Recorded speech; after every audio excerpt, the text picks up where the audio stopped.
Finally, thanks to ASUS, I'm having access to a Lunar Lake laptop with the new Intel Arc Graphics 140V iGPU, and in today's first video I'm gonna test it against the Radeon 780M, both at its full TDP of around 60 watt in laptops for the whole package, and later in the video also at 20 watt, which would be the common TDP for gaming handhelds. So make sure you watch the second part of this video as well. This is Hubwood. Today's used Lunar Lake laptop is the brand new ASUS ZENBOOK S14 OLED, which comes with the Intel Core Ultra 7 258V with 4 performance cores, 4 efficiency cores and a total of 8 threads. 32GB of soldered LPDDR5 8533 megatransfer per second RAM and a 1TB M.2 SSD. For the 780M, I'm both using an ASUS ROG Ally-X and also an ASUS TUF A16, in which I deactivated the dedicated NVIDIA GPU.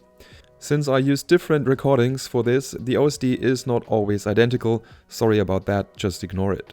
Now, the Lunar Lake chips barely use more than 30 watt, so I know it is a bit unfair to compare it against the 60 watt version of the AMD chip, but I wanted to see the maximum performance both can get.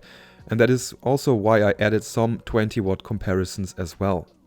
And the outcome really depends on the played games, so make sure to check them all out if you're interested. But overall, you will see that in my tested games, the new Arc 140V often doesn't even match or beat the older 780M. And I'm not sure if drivers will help that much in the future.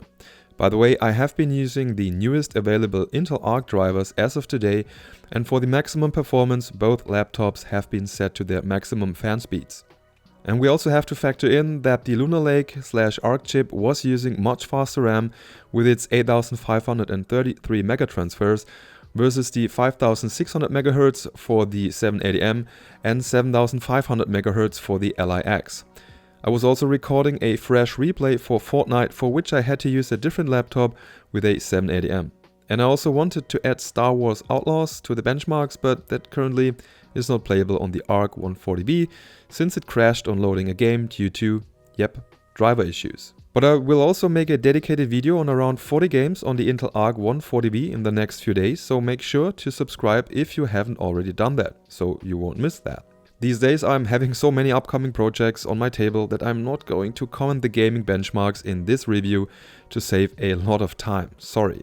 But now let's have a look at the benchmarks.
Well, it really looks like Intel still has a lot of work to do considering the drivers really, since in more or less all synthetic 3D benchmarks, the 140V is faster than the 780M, but that doesn't transfer to real-world games yet.